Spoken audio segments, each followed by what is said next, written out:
میں سلیم جاوید آپ سے مخاطب ہوں۔ ایک غزل سے پہلے کچھ متفرق اشعار ملاحظہ فرمائیں۔ فراق و وصل کے پہلو بہت پرانے ہیں، فراق و وصل کے پہلو بہت پرانے ہیں، غزل کے پاؤں میں گھنگرو بہت پرانے ہیں، غزل کے پاؤں میں گھنگرو بہت پرانے ہیں، اگرچہ تم کو غم دل بیان کرنا ہے، لہو بہاؤ یہ آنسو بہت پرانے ہیں، اگرچہ تم کو غم دل بیان کرنا ہے، لہو بہاؤ یہ آنسو بہت پرانے ہیں۔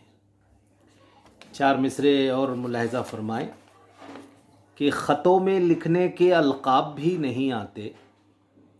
خطوں میں لکھنے کے القاب بھی نہیں آتے، ہمیں تو عشق کے آداب بھی نہیں آتے، ہمیں تو عشق کے آداب بھی نہیں آتے، بہت دنوں سے تجھے دیکھنے کی خواہش ہے، بہت دنوں سے تجھے دیکھنے کی خواہش ہے، بہت دنوں سے تیرے خواب بھی نہیں آتے، بہت دنوں سے تیرے خواب بھی نہیں آتے۔ اور کچھ شعر ملاحظہ فرمائیں کہ دشت صحرا غبار دے گا مجھے، دشت صحرا غبار دے گا مجھے، وہ محبت میں مار دے گا مجھے،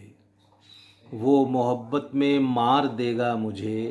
اور میری چاہت کوئی لباس نہیں، میری چاہت کوئی لباس نہیں جو پہن کر اتار دے گا مجھے، جو پہن کر اتار دے گا مجھے، اور حسرتیں روز مانگتی ہیں لہو، حسرتیں روز مانگتی ہیں لہو، دل بھی کتنا ادھار دے گا مجھے، حسرتیں روز مانگتی ہیں لہو، دل بھی کتنا ادھار دے گا مجھے۔ اور کچھ شعر غزل کے ملاحظہ فرمائیں کہ عشق ہے تو عشق میں یہ حال ہونا چاہیے، عشق ہے تو عشق میں یہ حال ہونا چاہیے، کچھ نہیں تو کم سے کم کنگال ہونا چاہیے، عشق ہے تو عشق میں یہ حال ہونا چاہیے، کچھ نہیں تو کم سے کم کنگال ہونا چاہیے، ایک مدت ہو گئی دل کو لہو کرتے ہوئے، ایک مدت ہو گئی دل کو لہو کرتے ہوئے، آنسوؤں کا رنگ بھی اب لال ہونا چاہیے،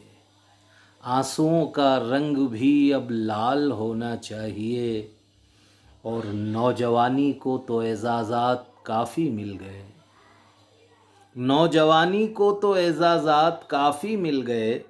اب ضعیفی کا بھی استقبال ہونا چاہیے، اب ضعیفی کا بھی استقبال ہونا چاہیے، اور زندگی بھر ہم نے لفظوں سے نبھائی دوستی، زندگی بھر ہم نے لفظوں سے نبھائی دوستی، شاعری تیرا زندگی بھر ہم نے لفظوں سے نبھائی دوستی، شاعری تیرا بلند اقبال ہونا چاہیے، شاعری تیرا بلند اقبال ہونا چاہیے۔ اور شعر دیکھیں کہ آسماں آنسو بہانے کے لیے تیار ہے، آسماں آنسو بہانے کے لیے تیار ہے، اب زمیں کے ہاتھ میں رومال ہونا چاہیے،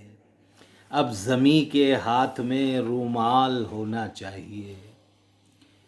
ایک غزل کے کچھ شعر اور ملاحظہ فرمائیں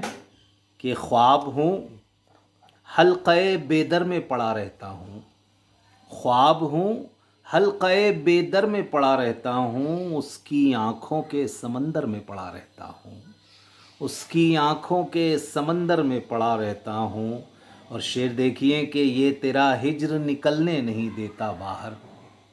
یہ تیرا ہجر نکلنے نہیں دیتا باہر، ایک مدت سے اسی گھر میں پڑا رہتا ہوں،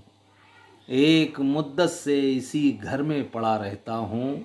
اور میری نیندوں میں پرستان سجا رہتا ہے، میری نیندوں میں پرستان سجا رہتا ہے، خواب اوڑھے ہوئے بستر میں پڑا رہتا ہوں، خواب اوڑھے ہوئے بستر میں پڑا رہتا ہوں،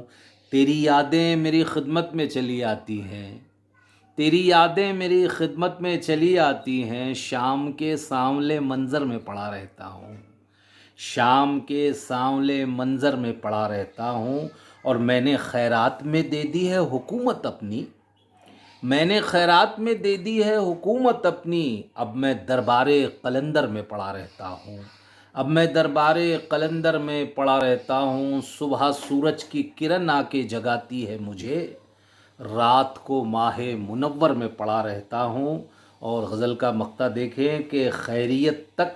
وہ نہیں پوچھتا مجھ سے میری، خیریت تک وہ نہیں پوچھتا مجھ سے میری، میں سلیم اس کے برابر میں پڑا رہتا ہوں، خیریت تک وہ نہیں پوچھتا مجھ سے میری، میں سلیم اس کے برابر میں پڑا رہتا ہوں۔ بہت بہت شکریہ احباب، خدا حافظ۔